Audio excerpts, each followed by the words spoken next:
నారాయణం నమస్కృత్య నరం చైవ నరోత్తమం దేవీం సరస్వతీం వ్యాసం తతో జయముదీరయేత్. అజ్ఞానాం జాహ్నవీతీర్థం విద్యాతీర్థం వివేకినాం సర్వేషాం సుఖదం తీర్థం భారతీతీర్థమాశ్రయే. విద్యా వినయ సంపన్నం వీతరాగం వివేకినం వందే వేదాంత తత్వజ్ఞం విధుశేఖర భారతీం.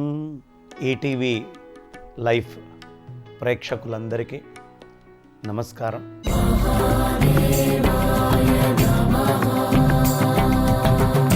మనమందరం కూడా ఎంతో ఆనందమైనటువంటి కూర్మ పురాణాన్ని చెప్పుకుంటున్నాం.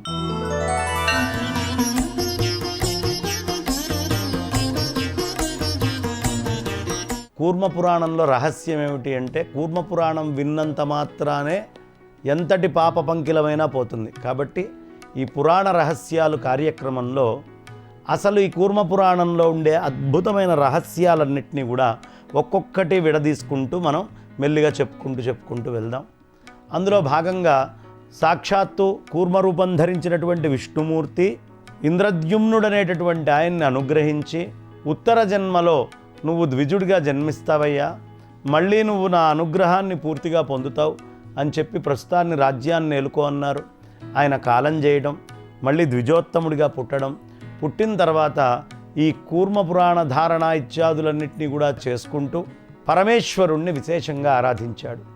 ఇది శివకేశవ అభేదాన్ని చెప్పేటటువంటి పురాణం. ఈ పురాణంలో ఏమండి విష్ణువు గొప్పవాడు శివుడు తక్కువ అంటే తప్పు. ఆ ఆలోచన విధానం ఉండకూడదు. ఏమండి శివుడు గొప్పవాడు విష్ణువు తక్కువ, తప్పు. ఆ ఆలోచన ఉండకూడదు. ఈ రెండూ తప్పే. శివాయ విష్ణురూపాయ శివరూపాయ విష్ణవే శివస్య హృదయం విష్ణుర్విష్ణోశ్చ హృదయగుం శివ అని చెప్పినట్టు శివుడు విష్ణువు అభేదము, ఈ జ్ఞానాన్ని మీరు పొందండి అని చెప్పి ఆ వరముతో అనుగ్రహించబడినటువంటి అతను పరమేశ్వరుణ్ణి విశేషంగా ద్విజోత్తముడిగా జన్మనెత్తిన తర్వాత ఆరాధించటం. అప్పుడు లక్ష్మీ అమ్మవారు ఎక్కడ ఉంటుంది? లక్ష్మీ అమ్మవారు ప్రసన్నో తరటీముఖ, ఆ ఏనుగు ముఖము దగ్గర, గోవు యొక్క పృష్ఠము దగ్గర, పసిపిల్లల యొక్క ఆ ముఖమునందు, సముద్రపు హోరు వీచేటటువంటి ప్రదేశములో, విశేషించి శివలింగంలో, బిల్వపత్రిలో ఇట్లా లక్ష్మీ అమ్మవారు ప్రత్యేకంగా విశేషంగా కనిపించే ప్రదేశాలు కొన్ని ఉంటాయి. ఆ శివ ధ్యానం చేసేటప్పటికీ లక్ష్మీ అమ్మవారు ప్రత్యక్షమై ఇంద్రద్యుమ్న ఏమిటి అంటే, అమ్మ ఏమీ లేదు, అసలు నాకు ఈ విష్ణుమూర్తి యొక్క మహాత్మ్యం ఏమిటి, ఆ గొప్పతనం ఏమిటి, ఇవన్నీ చెప్పు అని చాలా శ్రద్ధగా ఆయన ప్రార్థన చేశాడు. భగవంతుడు, ప్రభువు, శాశ్వతుడు, కళంకరహితుడైనటువంటి అచ్యుతుణ్ణి ఏ విధంగా తెలియాలో నాకు చెప్పు, ఆయన్ని తెలుసుకోవడం ఎలాగో చెప్పు అంటే, అప్పుడు కమలవాసినైనటువంటి లక్ష్మీదేవి ఆ మునిని చూసి, సాక్షాన్ నారాయణుడే జ్ఞానాన్ని ఇవ్వగలడయ్యా, ఈ జ్ఞానాన్ని ఎవరివ్వాలి, ఉద్ధరేది ఆత్మనాత్మనాథని, విష్ణుమూర్తికి సంబంధించినటువంటి జ్ఞానం విష్ణువే ఇవ్వగలడు అని చెప్పి రెండు హస్తాలతో నమస్కరిస్తున్నటువంటి ఆ ముని యొక్క చేతులను ఒక్కసారి ఇలా స్పృశించిందట లక్ష్మీ అమ్మవారు. పరాత్పరుడైనటువంటి విష్ణువుని తలుచుకొని అక్కడే ఆ తల్లి లక్ష్మీ అమ్మవారు అంతర్హితురాలైంది. నీకు విష్ణువే వచ్చి చెప్తాడు అని చెప్పేటప్పటికీ ఇక నారాయణుణ్ణి చూడటం కోసం చాలా గొప్ప సమాధి స్థితిలోకి వెళ్ళిపోయాడు ఇంద్రద్యుమ్నుడు. అలా నమస్కరించి వారి ఆర్తిని తొలగించడంలో ప్రభంజనుడు వంటైనటువంటి హృషీకేశుణ్ణి ప్రార్థించాడు. పురాణ రహస్యం చెప్తానండి. సోపి నారాయణం ద్రష్టుం పరమేణ సమాధినా ఆరాధయత్ హృషీకేశం ప్రణతార్తి ప్రభంజనం. హృషీక ఈశుణ్ణి పూజించాలి. మనందరికీ కూడా ఎక్కడైనా ఓ దగ్గర ఉన్నప్పుడు తెలియకుండా కామము, క్రోధము, లోభము, మోహము, మదము, మాత్సర్యము ఇలాంటి లక్షణాలు బయట పనిచేస్తూ ఉంటాయి. మరి ఈ ఇంద్రియాలన్నీ వీటి మీదకి వెళ్ళి లౌకిక విషయాల్లో పడతాయి. అప్పుడు తప్పు చేస్తున్నామని తెలిసి కూడా మనల్ని మనం నియంత్రించుకోలేక చాలా తప్పులు చేస్తాం. ఈ కూర్మ పురాణం చెప్తుంది, ఎవరైనా సరే అలా ఇంద్రియాలను నిగ్రహణ చేసుకోవాలి, నా ఇంద్రియాలు విచ్చలవిడిగా తిరుగుతూ ఉన్నాయి అని అనుకుంటే ఎవరైనా సరే ఈ కూర్మ రహస్యాలు చెప్పినటువంటి రహస్యాలను తెలుసుకోండి. ఇక్కడ ఎవరిని ఆరాధించాడు అని చెప్పారు ఇంద్రద్యుమ్నుడు? హృషీకేశుణ్ణి. హృషీకములు అంటే ఇంద్రియములు. ఇంద్రియములకు అధిపతి ఎవరు? గోవిందుడు, సాక్షాత్తు శ్రీమన్నారాయణుడు. ఎవరైతే హృషీకేశ హృషీకేశ హృషీకేశ అని ఒక్క 24 మార్లు ఆగకుండా అంటారో వాళ్ళ ఇంద్రియాలు వాళ్ళకు కూడా తెలియకుండానే నిగ్రహణలోకి వస్తాయి. కాబట్టి హృషీకేశ శబ్దమాత్రము చేత ఇంద్రియాలను నిగ్రహించుకోవచ్చు. ఈ రహస్యం మనం తెలుసుకోవాలి.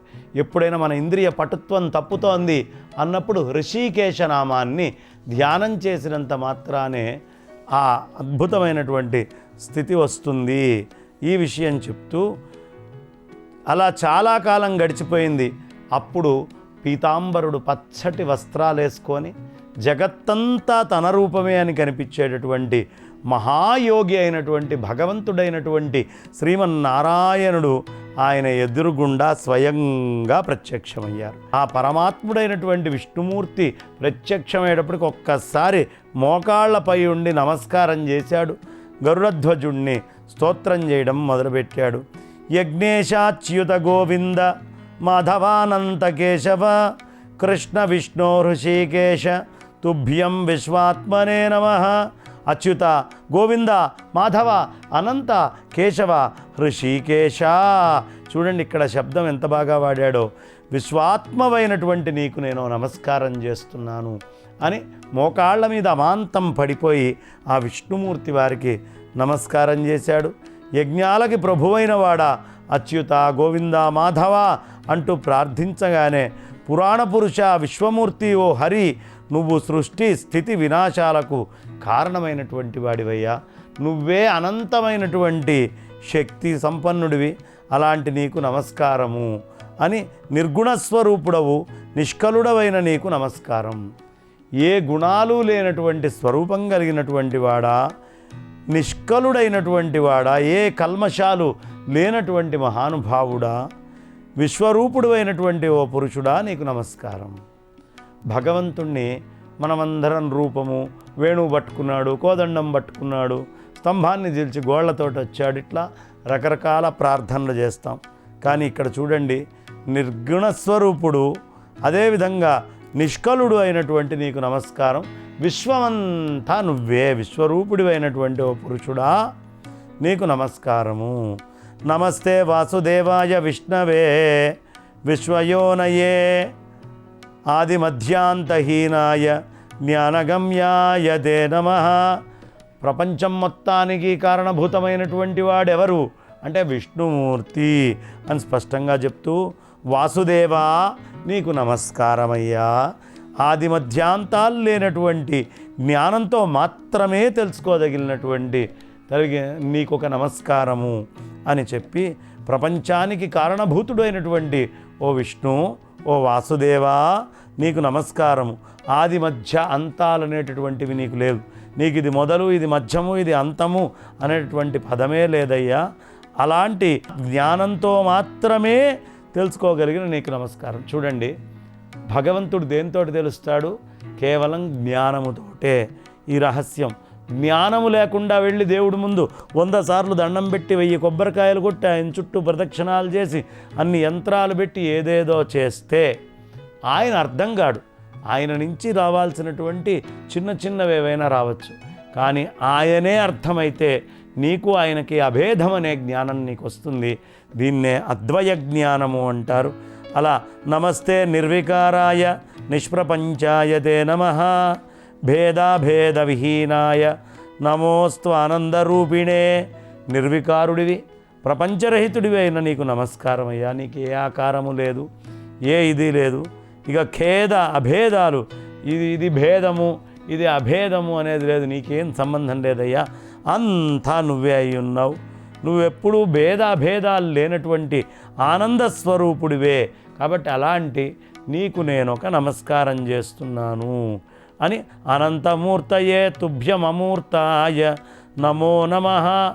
అనంతమూర్తివై ఉండి అంతటా నిండి ఉండి కూడా నువ్వు అమూర్తుడివే, ఏ మూర్తి లేనటువంటి వాడివే. కాబట్టి శాంతుడివి, ప్రతిహతాత్ముడివైనటువంటి నీకు నమస్కరిస్తున్నాను అని చెప్పి, నువ్వెవరయ్యా? నమస్తే పరమార్థాయ మాయాతీతాయ తే నమః. పరమార్థ స్వరూపానివి నువ్వే, మాయకి అతీతుడైనటువంటి వాడు పరమాత్మ. ఇవన్నీ రహస్యాలేనండి. పరమాత్మ ఎలా ఉంటాడనే గొప్ప రహస్యాన్ని మనం చెప్పుకుంటున్నాం. మాయాతీతుడై ఉంటాడు, పరమార్థ స్వరూపాన్ని కలిగి ఉంటాడు. అదేవిధంగా ఈశ్వరులకి ఈశ్వరుడవు, పరమాత్మ పరబ్రహ్మరూపివైనటువంటి నీకు నమస్కారం. నేను ఎవడైనా పెద్దవాడిని అని నీ దగ్గరకు వస్తే నీకంటే పెద్దవాడు లేడు అని అక్కడ నిల్చుంటావు. నేను చాలా చిన్నవాడిని అంటే అంతకంటే చిన్నగా కూడా నువ్వు గోచరిస్తావయ్యా. కాబట్టి అలాంటి పరమాత్మ పరబ్రహ్మస్వరూపుడైనటువంటి నీకు ఒక నమస్కారము. అత్యంత సూక్ష్మరూపుడివి, దేవతలకే దేవుడవైనటువంటి మహాదేవుడవు, నీకు నమస్కారము. శుద్ధస్వరూపం గల శివుడవు, పరమేష్ఠి స్వరూపుడవైన నీకు నమస్కారము అని ఇన్ని రకాలుగా నమస్కారం చేసి, త్వం మాతా పురుషోత్తమం. ఈ సమస్త సృష్టిని ఎవరు సృష్టించారు? పరమగతివి నువ్వే, సమస్త ప్రాణికోటికి తండ్రివి, పురుషోత్తమ నువ్వే తల్లివి. ఇక్కడ చాలా గొప్ప విషయం చెప్తున్నారు. తల్లి ఎవరయ్యా అంటే ఆ విష్ణుమూర్తి కంటే తల్లి వేరు కాదు. తల్లి ఎవరైనా ఉంటే అది విష్ణువే. తండ్రి ఎవరైనా ఉన్నారన్నావా, అది కూడా విష్ణువే. విష్ణువు కంటే అతీతంగా ఇంకొకటి ఉండే అవకాశమే లేదు. త్వమక్షరం పరంధామ చిన్మాత్రం వ్యోమనిష్కలం సర్వస్యాధారమప్యవ్యక్తం అనంతం తమసఃపరం. నువ్వు నాశనము అనేటటువంటిది లేని శ్రేష్టమైనటువంటి పరమార్థానివయ్యా. ఈ ప్రపంచంలో మీరు ఏదైనా తీసుకోండి, ఈ వాయువు, పృథివీ, జలము, ఆకాశము అన్నీ కూడా నాశనమైపోయేటటువంటివేనయ్యా. ఇవన్నీ నాశనమైన నాశరహితుడిగా ఉండేటటువంటి నువ్వు మాత్రమే సత్యము. అలాంటి నీకు సమస్త ప్రాణికోటికి తండ్రివి, తల్లివి అయినటువంటి, అవ్యక్తుడివైనటువంటి, అనంతుడివైనటువంటివి, తమస్సు అనేటటువంటి చాలా అజ్ఞానం అనే అంధకారము కంటే అతీతమైనటువంటి విశ్వ నిత్యప్రకాశ స్వరూపమైనటువంటి వాడివి నువ్వు సామాన్యుడివి కాదయ్యా. కేవలం జ్ఞానమనే దీపముతో, జ్ఞానము అనే దీపముతో పరమాత్ముడవైన నిన్ను చేరుకొని నీ ఆ రూపాన్ని శరణు పొందుతారు. అదే విష్ణువు యొక్క పరమపదము. జ్ఞానాదేవతు కైవల్యం. జ్ఞానం వల్ల మాత్రమే మోక్షం వస్తుంది. ఇది ఎలా తెలియాలి? పురాణం చదివితే తెలుస్తుంది. పురాణంలో అంతర్హితమైనటువంటి రహస్యము. ఈ జ్ఞానం వల్ల మాత్రమే కైవల్యం వస్తుంది. ఏ జ్ఞానం వల్ల? పరమాత్మ ఎక్కడ ఉన్నాడు? పరమాత్మ అణోరణీయాన్ మహతో మహీయాన్. నువ్వు అన్నిటికంటే చిన్న వస్తువు అని ఏదైనా చెప్తే అంతకంటే చిన్నది పరమాత్మ. నువ్వు అన్నిటికంటే పెద్దది హిమాలయ పర్వతం యొక్క కైలాస శిఖరము అని చెప్తే అంతకంటే పెద్దది పరమాత్మ. కాబట్టి ఆ శ్రీమన్నారాయణుడు అణువు కంటే అణువు, అలాగే మహత్తు కంటే మహత్తు, బ్రహ్మస్వరూపుడైనటువంటి ఆయన అనన్య సామాన్యుడు అనే విషయాన్ని ఇక్కడ తెలియపరుస్తూ, నువ్వు నాశం లేనటువంటి వాడివయ్యా, చిత్స్వరూపుడివి, ఆకాశములాగా ఏ భేదము లేనటువంటి వాడివి నువ్వే. నువ్వు ఆధారానివి అన్నిటికీ. అదేవిధంగా అవ్యక్తుడివి, కనిపించనే అవకాశమే లేదు. నువ్వు అనంతుడివి, తమస్సుకి అతీతమైనటువంటి వాడివి, నిత్యము ప్రకాశమే స్వరూపంగా కలిగిన మహానుభావుడివి. కేవలం జ్ఞానమనే దీపముతో పరమాత్మవైన నిన్ను చేరుకొని నీ ఆ రూపాన్ని శరణు పొందుతారు. అదే విష్ణువు యొక్క పరమపదము. దానినే నేను శరణు పొందుతున్నాను అని ఈ విధంగా స్తోత్రం చేస్తున్నటువంటి ఇంద్రద్యుమ్నుణ్ణి సమస్త ప్రాణులకు ఆత్మస్వరూపుడైనటువంటి వాడు, భూతభావనుడైనటువంటి విష్ణుమూర్తి 2 చేతులతో చిరునవ్వు నవ్వుతూ స్పృశించాడు. ఇంతకుముందు లక్ష్మీ అమ్మవారు స్పృశించింది, ఇప్పుడు సాక్షాత్తు శ్రీమన్నారాయణుడు 2 చేతులతో ఆ 2 చేతుల్ని స్పృశించాడయ్యా. పృష్టమాత్రో భగవతా విష్ణునా మునిపుంగవ యథావత్సరమం తత్వం జ్ఞాతవాం తత్ర సాదతః. విష్ణు భగవంతుడు ఆ విష్ణుమూర్తి స్పృశించడానికి ఇట్లా అంటుకున్నంత మాత్రముతోటే మునిశ్రేష్ఠుడైనటువంటి ఆ ఇంద్రద్యుమ్నుడికి భగవంతుడి దయతో యథార్థం వల్ల అయినటువంటి పరమార్థతత్వము బోధపడింది. ఆ తర్వాత సంతోషించిన మనస్సుతో జనార్దనుడికి నమస్కరించి ఆ వికసించినటువంటి ఇట్లా కళ్ళు రెండు విచ్చుకున్నాయట ఒక్కసారి ఆ పరమాత్మను చూసేటప్పటికి. అలాంటి నేత్రాలు కలిగినటువంటి పీతాంబరధారి అయిన అచ్యుతుడితో ఇంద్రద్యుమ్నుడో మాట అన్నాడు, నీ దయతో నాకు పరమానంద సిద్ధినొసగే ప్రత్యేకమైనటువంటి బ్రహ్మ సంబంధమైన విషయాలలో సందేహం లేకుండా జ్ఞానప్రాప్తి కలిగిందయ్యా. భగవంతుడివి, వాసుదేవుడివి, వేధసుడివి, నీకు నేను నమస్కరిస్తున్నాను యోగేశుడా, జగన్మయ, నేనేం చేయాలో తెలియపరచు. చూడండి, విష్ణుమూర్తిని గనక సక్రమంగా కూర్మరూపిధారి అయినటువంటి ఆయన్ని ఆరాధన చేస్తే జ్ఞానము ఆయనే వచ్చి మనకి బోధ చేస్తాడు. దీంట్లో అనుమానం అక్కర్లా. మన పట్టుదలలో లోపం తప్ప పరమాత్మలో ఎప్పుడూ లోపం లేదు.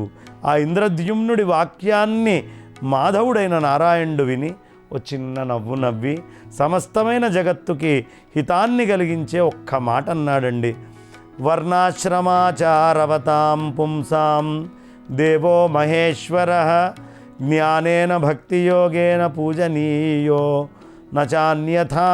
వర్ణాశ్రమ ఆచారాలు కలిగినటువంటి వ్యక్తులు జ్ఞానంతో భక్తి యోగంతో దేవదేవుడైనటువంటి మహేశ్వరుణ్ణి పూజించాలి తప్ప వేరే అయినటువంటి వాటితోటి మహేశ్వరుణ్ణి ఎవ్వరూ పూజించలేరు. మోక్షం గారేటటువంటి వాడు చేయాల్సినటువంటి ఆ పరమతత్వము విభూతి. అలాగే కార్యకారణ రూపాన్ని బాగా తెలుసుకొని నా ప్రకృతిని గుర్తించి ఈశ్వరుణ్ణి ఉపాసించాలి. నా ప్రకృతి అంతా తెలుసుకోవాలి, ఈశ్వరుణ్ణి ఉపాసించాలి. చూడండి, విష్ణుమూర్తి అంతటి వాడు ఈశ్వరుణ్ణి కొలవమని చెప్తున్నాడు. శివకేశవ అభేదాన్ని చెప్తున్నాడు. నాకు శివుడికి భేదం లేదని చెప్తున్నాడు. ఎంత గొప్పదండి ఈ కూర్మ పురాణం. అనవసరంగా కొట్టుకొని నిత్యము అల్లాడిపోతున్నామే. సర్వసంగాన్ సపరిత్యజ్య జ్ఞాత్వా మాయమయం జగత్ అద్వైతం భావయాత్మానం ద్రక్ష్యసే పరమేశ్వరం. అన్ని విధాలైనటువంటి ఆసక్తుల్ని ఎక్కడ వాటిల్ని అక్కడ కోరికలు ఆసక్తులు పెరుగుతున్నాయి కదా, ఎక్కడ వాటిల్ని అక్కడ అన్నిటినీ కూడా వదిలిపెట్టి ఈ సంసారమంతా మాయా, ఇందులో ఇప్పుడు కనిపించేది 100 ఏళ్ల తర్వాత ఉండదు, 10 ఏళ్ల తర్వాత ఉండదు, ఏడాది తర్వాత ఉండదు, వారం తర్వాత కూడా ఉండనటువంటి వస్తువులు అనేకం ఉన్నాయ్యా.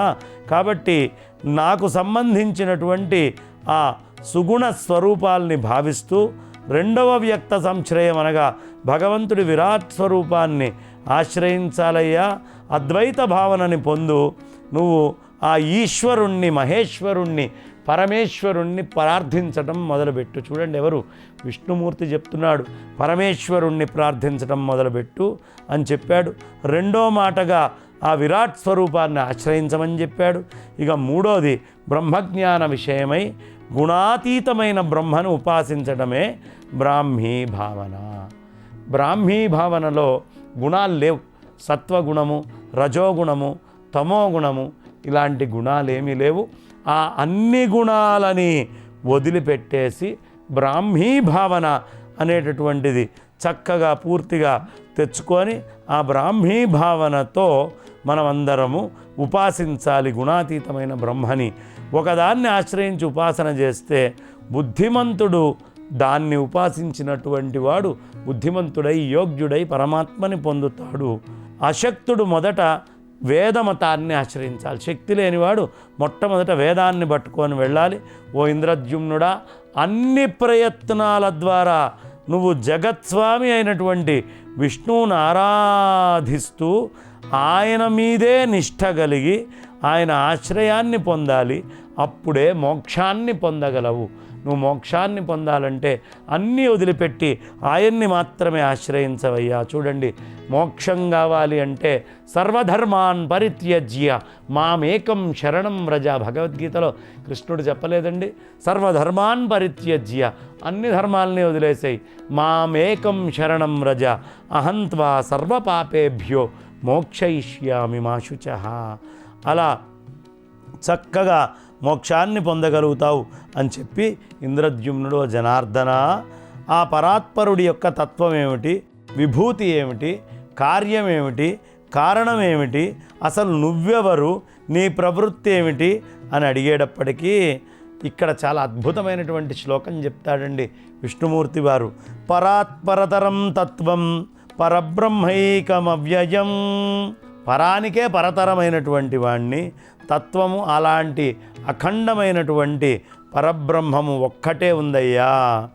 నిత్యానందమయం జ్యోతిరక్షరం తమసః పరం ఆశ్చర్యం తస్య యన్నిత్యం విభూతిరితి గీయతే. అది నిత్యానంద స్వరూపము, స్వయం ప్రకాశం కలిగినటువంటిది, అంధకారం కంటే ఎప్పుడూ పరమైనదే. ఆ పరమాత్మ ఆశ్చర్యమే విభూతి అనే పేరు కలిగింది. ఈ సంసారమే పరమాత్మ కార్యరూపం, అవినాశి విశుద్ధమైనటువంటి అవ్యక్తతత్వమే కారణరూపం. నేనే ఈ సమస్త ప్రాణుల్లో ఉండేటటువంటి అంతర్యామి పరమేశ్వరుని. ఇప్పుడు చూడండి, ఇలా చెప్తే తేలిగ్గా ఉండదు. ఈ కళ్ళు ప్రపంచాన్ని చూస్తున్నాయి, ఈ చెవులు ప్రపంచంలో శబ్దాలను వింటున్నాయి, ఈ ముక్కు ప్రపంచంలో వాసనల్ని తీసుకుంటోంది, ఈ నాలుక ప్రపంచంలో ఉన్న రుచిని మొత్తము తీసుకొస్తోంది, ఈ చర్మం ప్రపంచం నుంచి వచ్చే స్పర్శని మనకు అందిస్తోంది. ఇప్పుడు చూడండి, ఈ కళ్ళు, ఈ చెవులు, ఈ ముక్కు, ఈ నాలిక, ఈ చర్మము, ఈ అన్నీ కూడా ఇంద్రియాలని గ్రహించుకొని ఒకే ఒక్కటి వీటన్నిటిలో కోడ్ చేయడానికి వాడతాం. దాన్నే మనస్సు అంటాం, అవునా? కాబట్టి కళ్ళు, చెవులు, ముక్కు, చర్మము, అదేవిధంగా నాలిక, ఇవన్నీ కూడా ఏం చేస్తున్నాయి? శబ్ద స్పర్శ రూప రసగంధాలు అనేటటువంటివి మనందరికీ తీసుకొచ్చి పెడుతూ ఉన్నాయి. దానివల్ల ఈ సంసారం ఏర్పడుతోంది. కనిపించే సంసారం కార్యము, కనిపించని పరమాత్మే కారణము. కాబట్టి ఈ కారణకార్య సంబంధాన్ని వచ్చే ఎపిసోడ్లో అద్భుతంగా చెప్పుకుందాం అని చెబుతూ ఈ రోజుకి స్వస్తి. ఈ కార్యక్రమాన్ని తిరిగి చూడాలనుకుంటే www.youtube.com/@ETV Life Spiritual లో చూడవచ్చు.